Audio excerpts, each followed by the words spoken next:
Mga Kli, nabalitaan nyo na to, di ba? Siguro matapos na medyo mahirap sagutin mga kaklir. Mahirap sagutin ang mga ipinukol kay Vice Presidente. Mahirap niyang sinungalingan. Di ba? Kaya ang gagawa na naman dito at iibahin ang naratibo mga clear or i-divert ang issue yung kanyang mga troll. Diba? So, ang pinag-usapan dito, di ba, lumabas kayo sa AMLAC, sa mga bank accounts niya, sa SALN niya, sa AMLAC, lumabas. Diba? At yun ay mga official records. Okay? Pero ngayon, siguro yung mga troll niya, ang issue ngayon, ano daw ang naging violation ni ganito, ni violation ni AMLAC, ni violation ni ganito. Instead, natutukan mga kaklir, yung issue, diba? Yung issue ng pangungurakot. Di umano. Ang pagkakaman ng yaman. Ha? Okay, instead na yung natutukan na parang yung painting. Diba? Parang painting. Instead na natutukan yung mga sinabi ng COA na na-dismiss yung kanilang appeal at nagbabayad siya ng 73 million and another how much is that? 335 million? Di ba? Na confi funds na umaabot na ngayon ng 448 million na confi funds ang dapat na maibalik. Hindi yun ang tinapik. Ang tinapik yung painting. Kita natin to. Okay? Mukhang mahihirapan siyang sumagot kaya ayon humingi mga kakliro. April 22. Di ba? 2026. Okay? Ito, kailan lang pinadala? Di ba? Well, anyway, di natin alam kung kailan ito nag-request. Malamang itinaon dito. Bakit? Kasi mga kaklir, hindi napayagan na mahinto ang AMLA. Kung nagtuloy-tuloy, hindi nahinto yung hearing eh. Ang daming gustong humarang. Yung una, sila Atty. Torion and the gang. Sumunod si VP Sara na mismo. Pangatlo, another set of lawyers. Diba? Pero hindi nahadlangan. Hindi nag-issue ng TRO ang Supreme Court, kaya nagtuloy-tuloy. So, maybe, para hindi siya ma-question, dahil sa mainit ang usapin, tungkol sa kanilang bilyones, mga kaklir, ayan, nagkaroon siya, muli, binalak niya ulit mag-travel, gamit ang kanyang bilyones. While on leave of absence at no cost to the government. Pero di naman to talaga at no cost to the government, mga kaklir. Alam naman natin yan. Diba? So, ito, hinirap ko yung sa Abante. No? Pero kinonfirm naman natin ito. Tingnan ko lang, mga kaklir. Wait, ang kinonfirm ko, wait. Ayun. Okay. Kinonfirm yan. Okay, nasa na ako. Tapos, ang travel niya, mga ka-clear, ulitin ko nga. Ay, sorry. Dito, yan. Ang bakasyon niya ay, ito aalis siya, papuntang Netherlands, Republic of Korea, Belgium, Germany, and UK, and Northern Ireland. So, di natin alam kung dadaan siya sa tatay niya. Mga clear? Yun pala, sorry. Netherlands pala. Nandun pala sa unahan. Pero, syempre, meron pa siyang ibang pupuntahan. Okay? So, ang alis niya bukas. I mean, yung araw ng pwede siyang mag-travel is starting tomorrow. April 23, hanggang kailan mga clear? May 15. Hanggang May 15. Well, this is super, okay. Ang una niyang hiningi yata ay April 23 to May 14. Pero, nagpanibago hanggang May 15 na. Okay? So, mga clear, ganyan katagal ang kanyang pag-alis. Diba? So, ang mangyayari naman dito, mga clear, sino naman mag-i-interview sa kanya dun? Di yung mga troll niya. Diba? Mag-i-interview sa kanya dun, mga troll na naman niya. Yan. Okay, nakita niyo yung travel authority niya? Okay, so, ano ba ang na-booking, mga ka-clear? Umpisa natin to, sige. Dito tayo. Wait. Nasaan na yun? Wait. Nasaan na yun akin? Wait. Nasaan na yung akin? Kinuha. Mas mahaba. Dito na muna tayo, mga clear, may gusto akong video dito kanina. Nasaan na punta yun? Wait lang. Sige, dito tayo sa balita muna, mga clear, para mas medyo maiksi ng konti. Ito tayo, napanood nyo naman ito yung iba dito. Ni VP Sara sa impeachment hearing sa Kamara. Dito na bisto ang pagtaas ng kanyang net worth kahit wala siyang cash declaration sa loob ng ilang taon. Yan ang agenda reporting. Tumaas ang yaman niya. Diba? Pero, may mga pagkakataon, wala siyang cash on hand. Mga kakli, ang tawag ito, ang tagal ng mga panahon na wala siyang cash on hand. Okay? Sige, tingnan natin. Go. Joan Manalo. Meron naging cash declarations si VP Sara sa mga piling taon ng kanyang Statement of Assets, Liabilities and Net Worth o SALED. Base ito mismo sa ipinakitang kopya ng Office of the Ombudsman nang humarap ito sa House Committee on Justice ngayong araw. Dumalo si Ombudsman Jesus Crispin Remulla sa impeachment hearing laban kay VP Sara. Kasama si Atty. Karen Bato mula sa Central Records Division ng Office of the Ombudsman. Base sa SALED na hawak ng tanggapan na hinimay sa pagdinig, walang naging cash declaration ng PISA mula 2019 hanggang 2021 o noong nakaupo siya bilang alkalde ng Davao City. At ganoon din sa mga So, di ba, paano ko magkakaroon ng bilyones kung wala kang cash on hand? dineklara niyang SALN nang maupo siya bilang pangalawang pangulo mula 2022 hanggang 2024. So sa madaling salita, yung kanya pong cash na dineclare was only from 2007 up to 2018. Tama po ba? Based on our received copies of the SALN, Your Honor, yun po yung lumalabas na years na meron po siyang declared cash on hand and bank deposits. At noong 2019 at 2024, kahit na 5 po, wala po siyang dineklara na cash at saka cash on hand. Tama po ba? Based on the submitted SALN, Your Honor, wala pong nakalagay na cash on hand or bank deposit. Dahil dito, wala nang nasabi si Manila 3rd District Representative Joel Chua sa kanilang natuklasan kung hindi. Hindi wow. Hindi ba? Mga clear naman kasi, tingnan nyo to. Pakita ko lang ha. Parang, dito mapapansin nyo na ang presumption nito, hindi ka nagdeklara talaga kung ano yung yaman mo. Diba? Ito mga clear, tingnan mo ha. Ito, kita ba? Ayan na siya. Share. Yan o. Diba mga clear? Dito, ayan, ang real assets nila, okay? 30 million. Unang-una pala mga clear, dito pala sa 3 million eh. Sa 3 million ang assets mo, 2007, so ganito galing. Dumala nga mga clear ha, ganito galing. Etong 3 million na worth ng assets, binigay ba sa ito ng ama mo? Kasi 2005 ka nakatapos ng bar, nakatapos ng law. 2007 ka, pumasa ng bar. Tama ba? 2005 ka pala, sorry. 2005 ka, pumasa ng bar, 2007 mayor ka na. No? Ay, anong position niya? Wait nga. Vice mayor, sorry. Vice mayor ka na. So, public servant ka na. So, dito mga ka-clear, tignan natin, kung nakapasa ka ng bar 2005, ano muna yung naging trabaho mo? Diba? Ang alam ko naging trabaho niya, para siyang naging assistant or legal researcher or public legal assistant kay Justice Concepcion or Calleja. Oo, kay Justice Calleja. Okay? So, 2005, 2 years, dito na ba talaga ang magiging assets mo? Tanong lang. Diba? So, tanong lang. So, ang total net worth niya, nung vice mayor pa lang siya, 7 million na siya. Diba? So, dito pa nga lang sa umpisa eh. Medyo mag-iisip ka na eh, saan ka kumita ng ganyan eh. Diba? Hanggang dito dumating, mga ka-clear. 2019, mga ka-clear, presidente ito ng tatay niya. Diba? So, hindi na siya nag-report kung magkano yung cash on hand. Diba? Sisipin mo bakit. Diba? So, hindi siya talaga magtutugma. Kasi at the time, meron siyang cash on hand dito. Ano to? Naubos? Naubos yung cash niya? O talagang hindi na lang sila nag-report kasi presidente naman yung tatay niya? May ganun ba? May ganun bang peg? Na okay lang na hindi na mag-declare kasi malakas naman sila, hindi naman ito mako-question. Di ba? So dito mga ka-clear, lahat ito, cash on hand, wala. Kaya tanong dito, kahit 5, wala.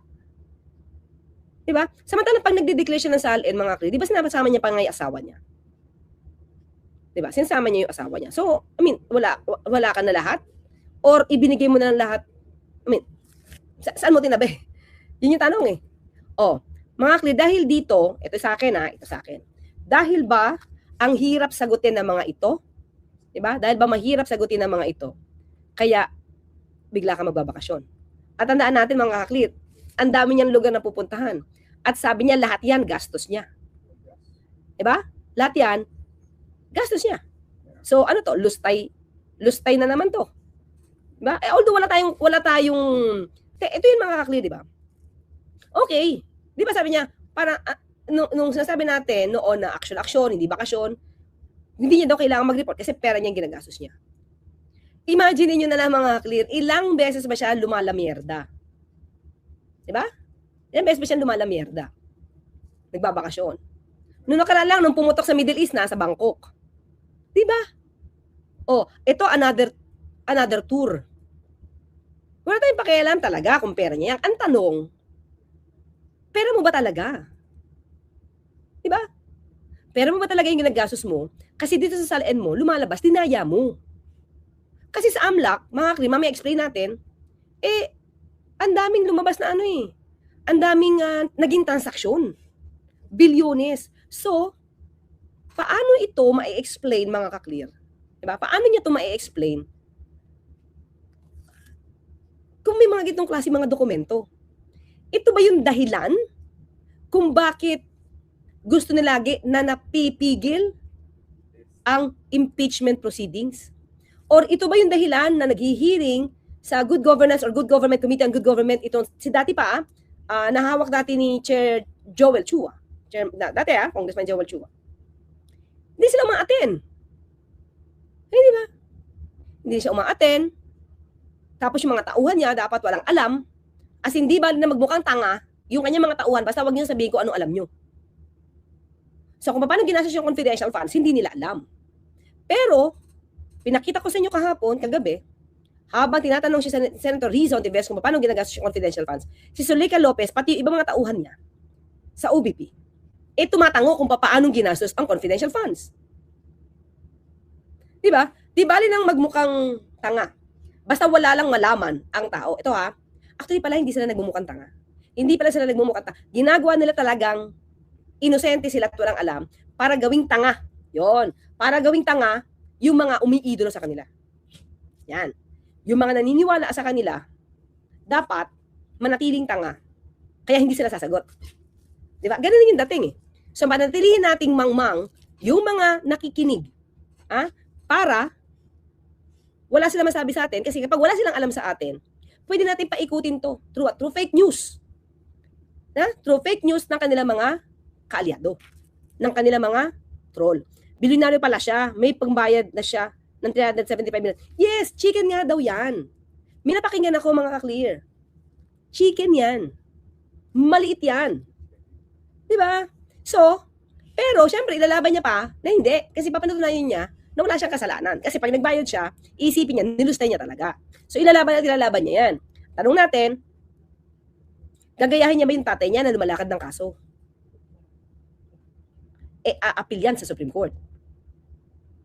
Diba? Well, hindi natin sasabi na lakarin niya dahil dapat ang Supreme Court, ang integridad niyan mataas mga ka-clear. Hindi pwedeng ganun.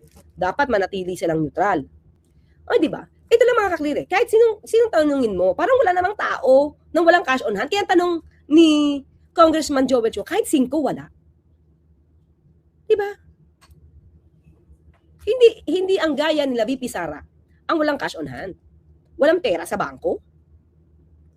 Oh, di ba? Kailan to? 2024. Oh. 2024. Dito, nakikita na rin yata natin. Wait. Kailan siya nagbiyahe papuntang Germany? That's 2022. So, saan nila kinuha yung pambayad nila sa concert ni Taylor Swift? Wala siyang cash on hand. Wala rin siyang pera sa bangko. Diba? Kaya, nanloko ito. Ang presumption dito, mga clear, nanloko ng salin. Para hindi makita ng taong bayan. Diba? Ang kinita nila. Pandemic pa to mga ka-clear during pandemic, namayagpag yung Pogo. Namayagpag si Farmally. Namayagpag din yung mga pinamimigay sa kanila, lalo na sa Davao City, ng China. Although, ayaw ko naman sabihin may kinurakot siya doon, mga clear. Sinasabi ko lang, yung mga marami siya natanggap na ayuda from China, na pina-flag ng COA because hindi nila nai-record yung mga binibigay sa kanila na ayuda ng China. After all of these revelations, magbabakasyon. Tapos mga clear, so, tanong, sinong kasama mo? Di ba may kasama kang security? Security, sino magbabayad niyan? Di ba Pilipinas? Gobyerno. Unless, ikaw lang ang lalayas. Pero definitely hindi May security na dadali yan. May staff na dadali yan Pero yung staff na yon at yung security na yan, mga clear, hindi naman si VP Sara nagbabayad nun. At ang tanong, kahit gastusin ba yan, kung may panggastos man si VP Sara dyan, saan niya kukunin yan? Diba?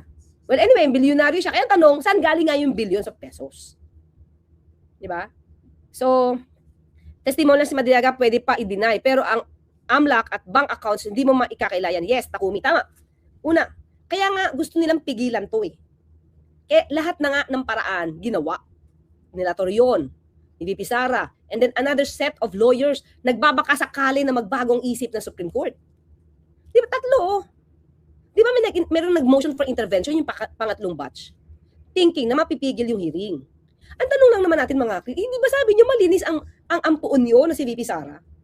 Kung malinis siya, bakit hindi niya ito ma-explain? Salin niya naman to eh. Galing ito mismo sa central office sa ombudsman to mga kaklir. Itong mga salin niya na to. Galing ito sa gobyerno. Galing ito sa ahensya ng gobyerno na hindi mo maluloko. Di ba? Sabi nga natin, kahit si Madriaga, may pasabog. Pero, mga kaklir, umpisa pa lang, COA, sinabi may disallowance. Di ba? Ano pa bang ahensya yon? Teka lang, COA, NBI. Na yung mga signatures, pare-pareho doon sa resibo. Doon pa lang, tanong mo na. Di ba? Doon pa lang, itanong mo na eh. Dapat makapagsagot ka na doon eh. Pero bakit pilit umiiwas? Ngayon, ang pakiramdam ko, ang pag-iwas ito, pahuhupain. Pahuhupain ha. Pero habang siya nakabakasyon ilang araw, almost a month. Habang nakabakasyon siya, yung mga troll niya ang gagawa ngayon ng tatadtarin yan para i-debunk. Not naman pala i-debunk. Sorry naman. Hindi pala yung word. Para i-twist. Iba kasi debunk. Ibig sabihin, pag dinibunk mo, tinitweet mo, meron ka sariling ebidensya totoo eh. Hindi pala debunk. Ito twist ng mga kaalyado nila. Iibahin ang kwento. Sasabihin na naman, pamumulitika kasi tatakbo siyang presidente. So, kung ganito ba magiging presidente natin? Ang saya-saya, no? Ganun ba? Di mga Rida, ito, hindi tayo sa naninira kung kanino man.